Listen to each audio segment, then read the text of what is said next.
mousasi versus Hall 2. If the room seems different and the video's late, it's because I'm visiting my grandparents in Texas, so it's just a little bit behind, but I'm still going to get it to you, so let's start at the bottom. The first fight is Charlie Ward versus Razak. This guy's name is really hard to say, so I'm just using his first name. This is basically... Charlie just looks like a guy that trains with Connor. I'm pretty sure he trains with Connor, and that's the only reason he's getting this. Razak looks like a really good striker. He's 6-0 with all of his wins coming by knockout. And I just feel like Charlie Ward's just a decent guy who's only here because of his friends, and Razak looks like a really solid prospect, and I think Razak's probably going to win by first round knockout. Next is Brett Johns versus Kwan Ho. And Brett Johns is like the first fighter from Wales, I think, to fight in the UFC. But he just looks okay. He looks like he's a decent grappler, but that's about it. I think Kwan is a good striker with really good wrestling, and I think it's really weird that they're putting two guys who are undefeated and both prospects up against each other, especially since they're trying to, bring up Johns. I mean, I don't know. Kwan just looks really good to me, and I just feel like his wrestling's probably going to be better than Johns is, and I definitely think his striking's better. Because it's 12-0 versus 9-0, and I just think Kwan's going to pull off an upset. I don't know if he's the underdog, but I'm going to go with Kwan. I say he wins by either decision or TKO. Next is Marion Renault versus Molina. And Marion Renault just looks like the better grappler overall, and I feel like this fight's going to hit the ground sooner or later, and once it does, she's probably going to win by submission. Next is Zach Cummings versus Alexander Yakovlev, and Alexander's a great striker, but I feel like, I've put faith in him thinking that his wrestling would get better, but it never has. And Zach Cummings is the way better wrestler in this fight. And I think, like I said, Alexander's shown that his takedown defense just isn't getting better. And I think he's just going to keep getting taken down this fight and beat up and eventually either lose a decision or a late third-round submission. Next is Justin Ledet versus Mike Godbeer. And Mark looks like a really good striker with some decent guillotines. And Justin, he didn't impress me in his debut. He just looked like he was good at kind of keeping a pace, but I think he was getting beat up early, and he was definitely getting hit with the bigger shots. I think Mark Godbeer has better conditioning than the other guy Justin fought, and I think he'll eventually catch Justin and probably win by knockout.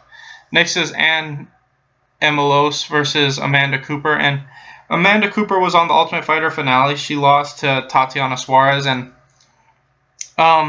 it's just one of those things where I think that Ann is a really, really good striker, and I think that it's basically two boxers, but Amanda's definitely the better jiu-jitsu fighter, but I think Ann, as long as she works on her takedown defense and keeps this fight standing, she'd be able to outstrike Amanda and eventually win by TKO, probably late third.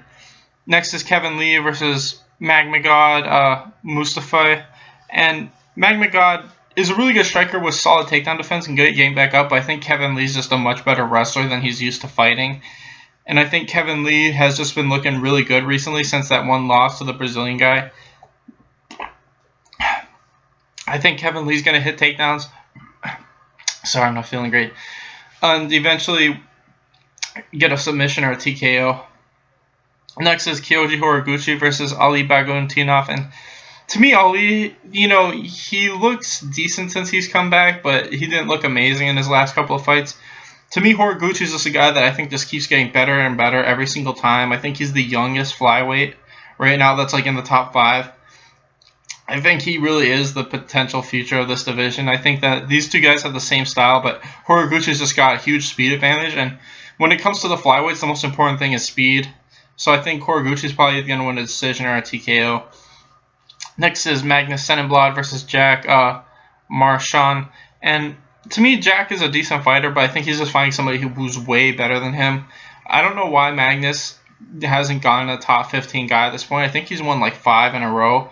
It just doesn't make any sense to me. I'm pretty sure he's going to win this fight by TKO or a submission. And hopefully he gets a top 15 guy after this. I mean, he's been looking amazing, and he just keeps on getting people that aren't as good as him, in my opinion.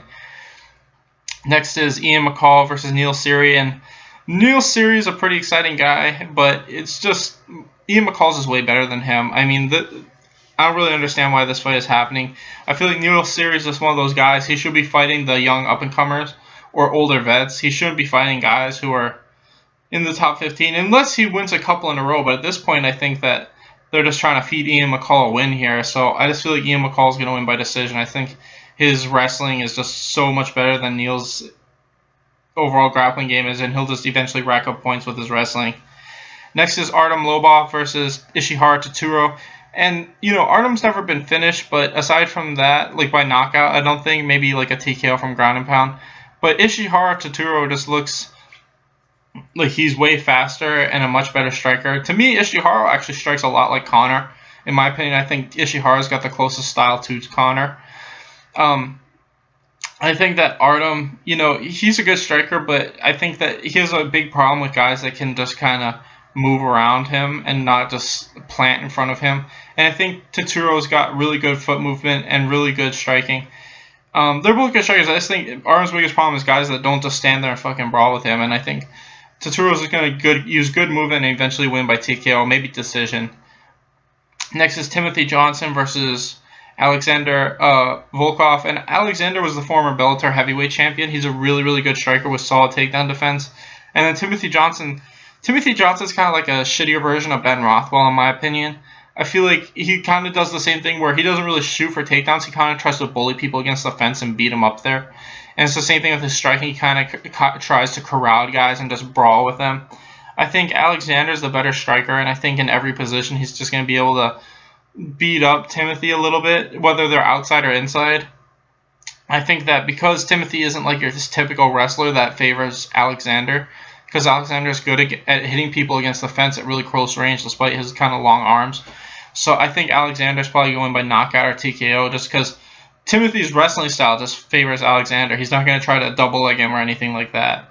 So I've got Alexander by TKO. Next we got Ross Pearson versus Stevie Ray. And to me, Stevie Ray's been looking really good. I think his takedown defense needs a little bit of work. But aside from that, I think he's looked really amazing in the UFC so far. He's like 4-1.